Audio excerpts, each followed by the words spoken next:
Hello everyone, my self Neeraj Bansal. आज हम discuss कर रहे हैं फाइनेंशियल अकाउंटिंग। फाइनेंशियल अकाउंटिंग का मोस्ट इम्पॉर्टेंट टॉपिक है आपका नेचर या classification of accounts. Classification of accounts and rule of debit and credit. Classification of accounts.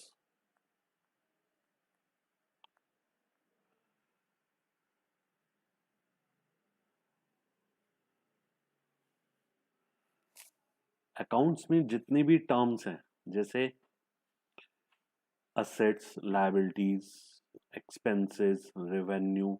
Expenses में जैसे अगर हम बात करें salary, rent, purchase, revenue, sales, interest receive, इन जित सब टर्म्स को हमने मेनली तीन अकाउंट्स में डिवाइड करा है। कौन कौन से तीन अकाउंट है? सबसे पहला पर्सनल अकाउंट, और बाकी दोनों को हम कहते हैं इम्पर्सनल।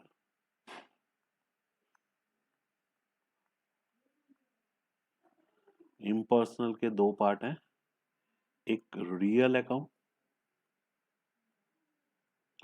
और दूसरा नॉमिनल अकाउंट। तो एक एक करके हम अकाउंट्स को डिस्कस करेंगे। सबसे पहले पर्सनल अकाउंट। कोई भी नाम अगर है तो वो किसके अंडर आएगा? पर्सनल अकाउंट के अंडर। एनी नेम, जैसे नेम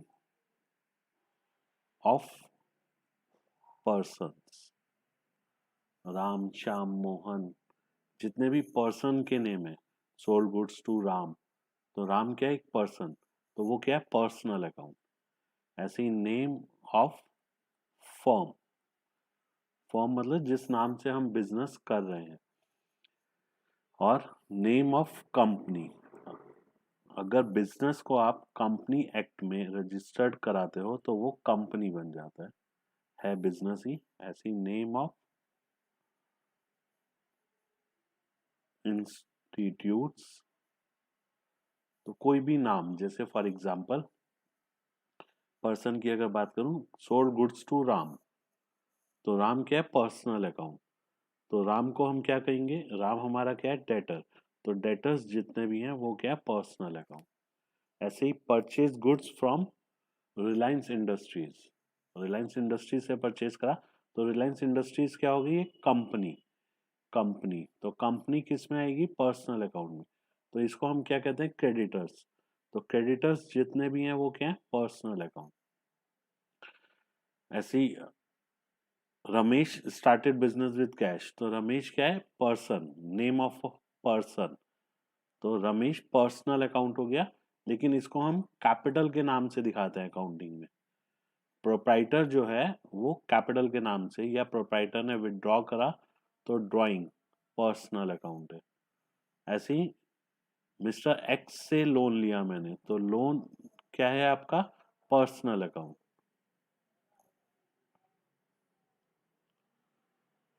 ऐसे स्टेट बैंक में मैंने अमाउंट जमा कराया, पैसा जमा कराया, तो स्टेट बैंक से मुझे पैसा लेना है, तो बैंक बैलेंस किसको रिप्रेजेंट कर रहा है? स्टेट बैंक को। तो वो क्या है? पर्सनल। या आपका नेगेटिव बैलेंस अगर है तो बैंक ओवरड्राफ्ट, तो वो भी क्या हो गया? आपका पर्सनल अकाउंट। तो ये कुछ एग्जांपल्स थे किसके? पर्सनल अकाउंट के। Debtors, creditors, capital, drawing, loan, bank balance, bank overdraft. In short जितनी भी लायबिलिटीज हैं वो सब किस में आती हैं? पर्सनल अकाउंट में। असेट में हमने दो ही आइटम लिए, एक डेटर्स और एक बैंक बैलेंस। ये क्या है? Personal account. नेक्स्ट,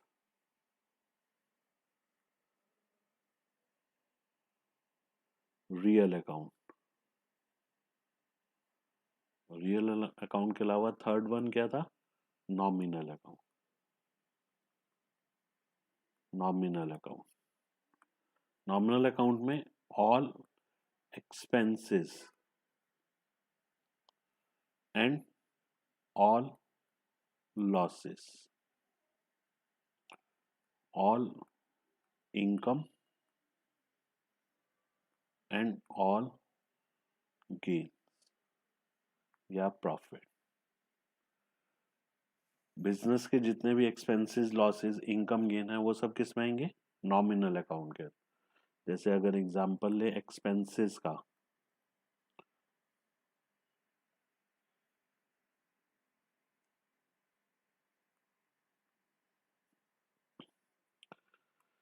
सैलरी पे करते हो फर्म एम्प्लॉयज को, वेजेस देते हो, रेंट दे रहे हो, insurance, advertisement, depreciation,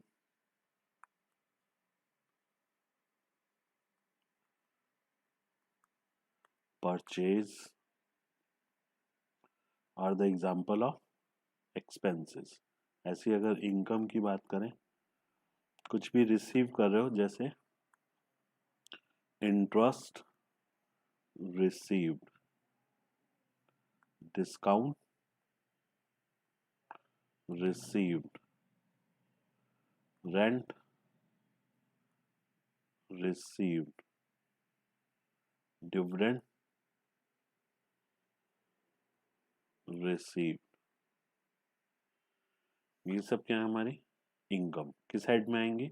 nominal account के अंदर। इसके अलावा जो बचा वो क्या है? Real account. तो लायबिलिटीज पर्सनल में आ गई, एक्सपेंसेस और रेवेन्यू रियल में, और सॉरी नॉमिनल में। तो रियल अकाउंट में जितने भी असेट्स हैं, तो हम कह सकते हैं all those things which are necessary for running the business.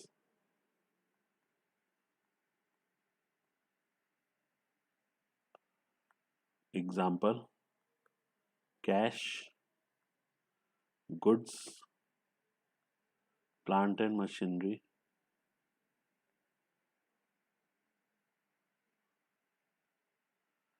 furniture and fixtures,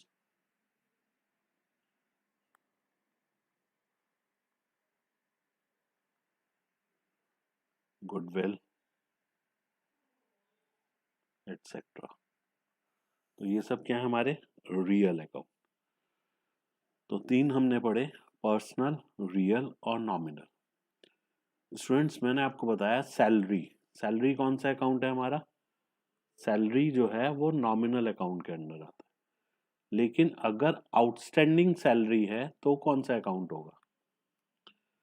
outstanding salary mean salary due but not paid. Due तो हो गई है लेकिन अभी हमने पे नहीं करी, पे करनी है। तो जो सैलरी है वो मेरे एम्प्लॉय को, जो भी एम्प्लॉय है, मैनेजर है, जो भी जिसको मैंने अभी तक सैलरी नहीं दी, उसे रिप्रेजेंट कर रही है। तो सैलरी आउटस्टैंडिंग मतलब कोई भी नॉमिनल अकाउंट जिसके आगे सफिक्स या प्रीफिक्स लग जाता है तो वो क्या बन जाता है? Personal account. तो आउटस्टैंडिंग कोई भी एक्सपेंस है, आउटस्टैंडिंग एक्सपेंसेस, तो ये क्या है? Personal account. ऐसे ही प्रीपेड एक्सपेंस, जैसे प्रीपेड रेंट, मतलब मैंने लैंडलॉर्ड को एडवांस में रेंट पे कर दिया और उसके अगेंस्ट मुझे सर्विसेज लेनी है, कुछ भी लेना है, तो वो क्या है मेरा? असेट। और एडवांस में पे कर दिया तो लैंडलॉर्ड से, तो ये लैंडलॉर्ड को रिप्रेजेंट कर रहा है, तो ये क्या हो गया? Personal account. ऐसे ही accrued income means income due but not received, income due but not received, तो ये क्या है? Personal account. ऐसे ही अनअर्न इनकम, अनअर्न इनकम, दूसरा नाम क्या है? Advance income. तो ये किस साइड में आ जाता है? Personal account. Basically personal account को भी हमने 3 कैटेगरी में डिवाइड करा है। प्रैक्टिकली यूज नहीं है, थियोरेटिकली इसका यूज है। पर्सनल अकाउंट में सबसे पहले आता है नेचुरल। नेचुरल में क्या आ गए? ह्यूमन बींग्स, राम श्याम मोहन, जो पर्सन्स के नाम है। नेक्स्ट आर्टिफिशियल, इसमें जिस नाम से बिजनेस कर रहे हो, फर्म, कंपनी, इंस्टीट्यूट्स, ये सब आर्टिफिशियल में। और लास्ट रिप्रेजेंटेटिव, जो रिप्रेजेंट कर रहा है। जैसे आउटस्टैंडिंग सैलरी मेरे क्लर्क को या मैनेजर को रिप्रेजेंट कर रही है, प्रीपेड रेंट लैंडलॉर्ड को रिप्रेजेंट कर रहा है, तो वो रिप्रेजेंटेटिव पर्सनल अकाउंट हो गया। Reliance industries artificial personal account, Ram natural personal account. तो इनका प्रैक्टिकली यूज नहीं है, सिर्फ थियोरेटिकली आपकी नॉलेज में आना चाहिए कि पर्सनल अकाउंट भी 3 तरह का होता है, नेचुरल, आर्टिफिशियल और रिप्रेजेंटेटिव। तो अब आपको एकदम क्लियर है कि पर्सनल अकाउंट क्या है। Then real account, real account में मेनली असेट्स आ गए आपके। कुछ असेट्स को छोड़ दो अगर, जैसे debtors, bank balance, prepaid expense और एक्रूड इनकम। ये 4 असेट्स छोड़कर बाकी सारे असेट्स किस में आते हैं? रियल अकाउंट में। और थर्ड वन है आपका नॉमिनल अकाउंट। तो अच्छे से पहचान होगी, एक बार एग्जांपल से इनको और क्लियर कर लेते हैं।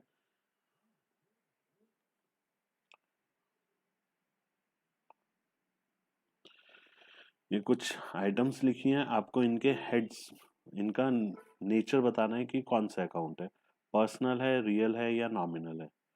जैसे सबसे पहले हम बात करें कैश अकाउंट की, तो कैश जो ये पर्सनल रियल हमने पढ़ा, इसको हम कहते हैं traditional approach.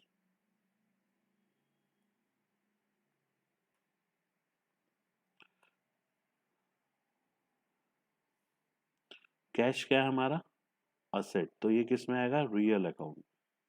Bank balance, bank personal account है। आउटस्टैंडिंग सैलरी अभी हमने डिस्कस करा, पर्सनल अकाउंट के अंडर आता है। सेल्स रेवेन्यू हो गया, nominal account. Accrued interest, interest due but not receive, तो ये personal. Lease hold property asset है, रियल अकाउंट में आ जाएगा। ड्राइंग, प्रोप्राइटर ने विदड्रॉ करा तो प्रोप्राइटर को रिप्रेजेंट कर रहा है, तो personal account. Discount received, nominal. Income हो गई आपकी, तो nominal.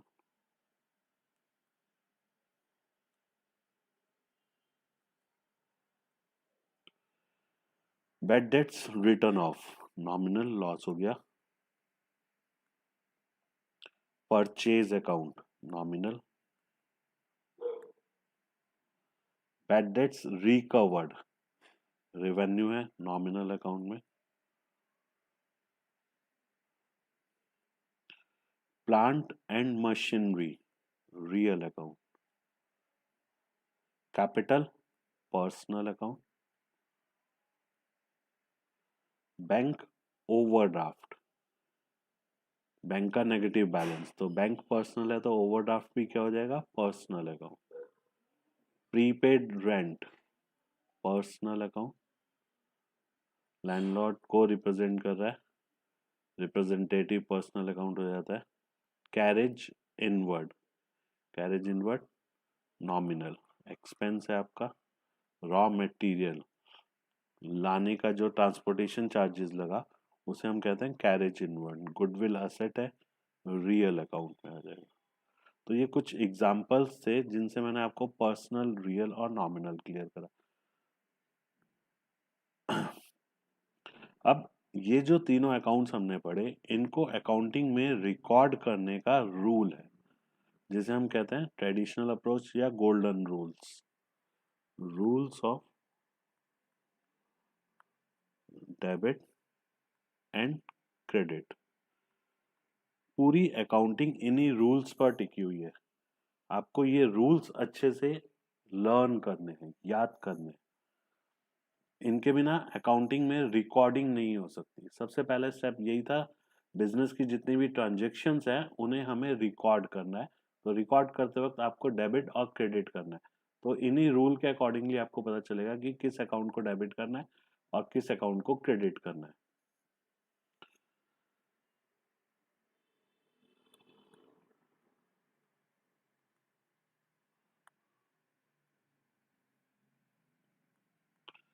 Traditional approach, golden rules.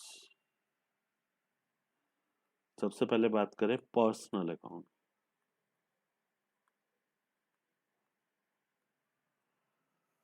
Personal account का रूल है debit the receiver, credit the giver. Debit the receiver,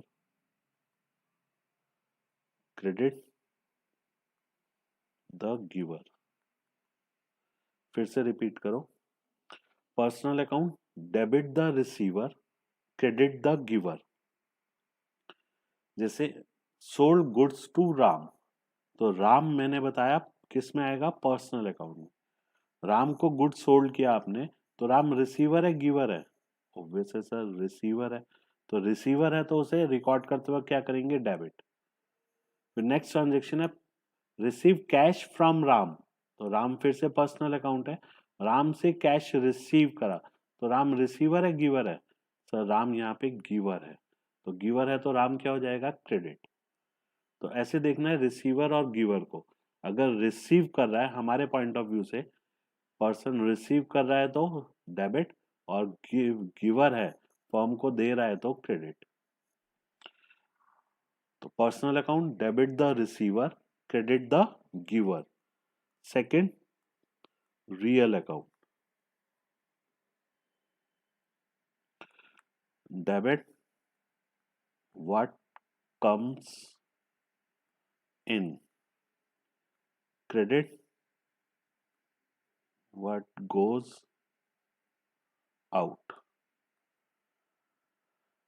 real account का रूल है debit what comes in, credit what goes out.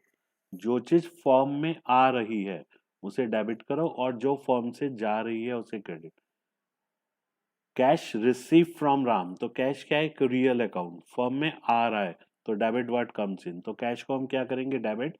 और Ram personal account है, गिवर है वो, तो राम को क्रेडिट।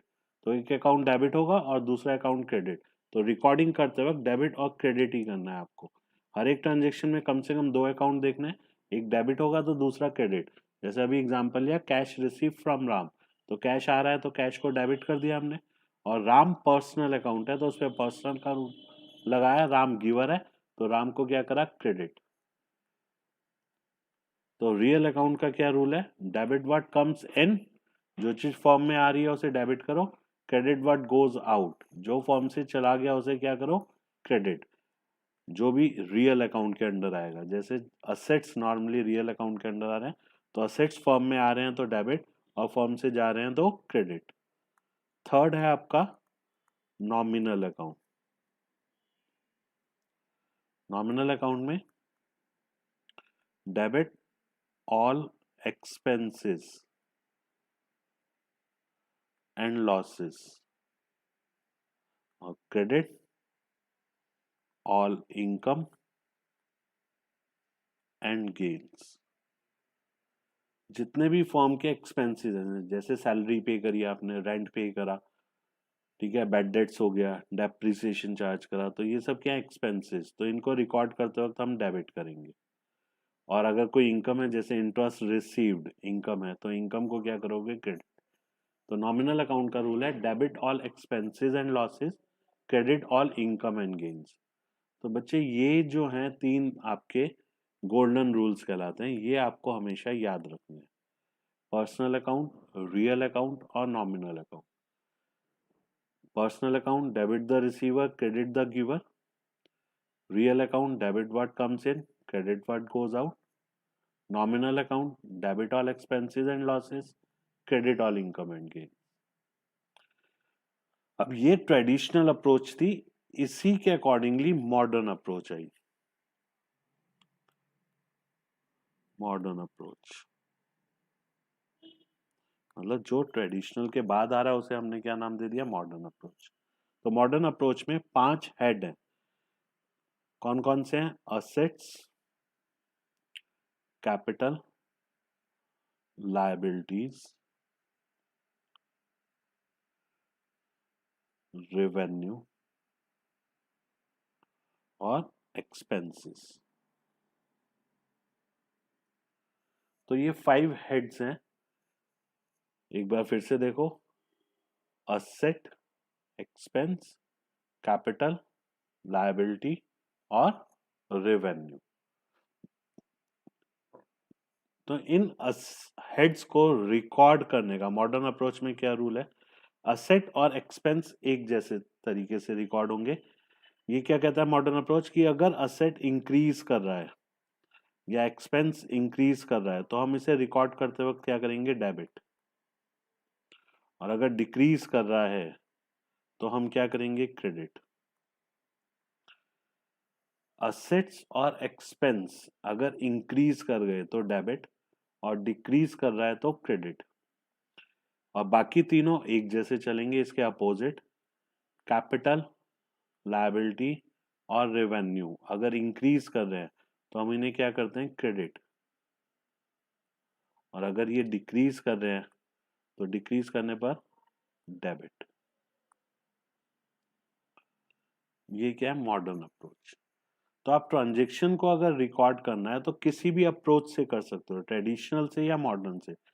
डेबिट क्रेडिट सेम आएगा। जो मॉडर्न कह रही है वही ट्रेडिशनल कह रही है। ध्यान से देखो, असेट ट्रेडिशनल अप्रोच में किस साइड में आया था, अगर आप लोगों को याद हो तो रियल अकाउंट में। तो रियल अकाउंट आपको क्या कहता है, डेबिट व्हाट कम्स इन। और यहाँ पे भी यही कह रहा है कि असेट अगर इंक्रीज करेगा तो उसे क्या करना है, डेबिट।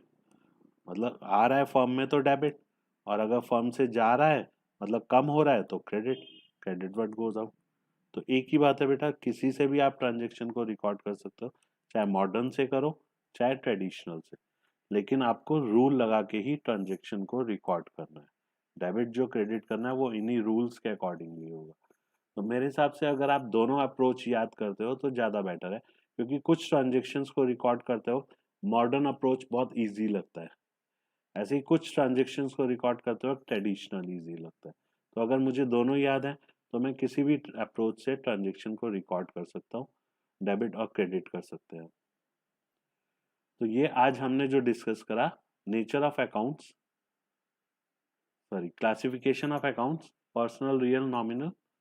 पर्सनल, रियल, नॉमिनल क्या है, उनका रूल क्या है, और मॉडर्न अप्रोच क्या कहती है। मॉडर्न अप्रोच कहती है असेट्स और एक्सपेंस इंक्रीज करेंगे तो डेबिट, बाकी 3 हेड्स और हैं, कैपिटल, लायबिलिटी और रेवेन्यू, डिक्रीज करेगा तो क्रेडिट। इन्हीं के बेसिस पर आपको ट्रांजेक्शन्स को रिकॉर्ड करना होता है। तो आज के लिए इतना ही। नेक्स्ट क्लास में हम करेंगे कि रिकॉर्डिंग कैसे करनी है, ट्रांजेक्शन्स को कैसे जर्नल एंट्रीज में रिकॉर्ड करना है। रिकॉर्डिंग दो तरह से होती है, एक जर्नल एंट्रीज के थ्रू या सब्सिडरी बुक्स, अदर बुक्स जिसे हम कहते हैं, सब्सिडरी बुक्स के थ्रू ट्रांजेक्शन्स को रिकॉर्ड करते हैं। Okay students.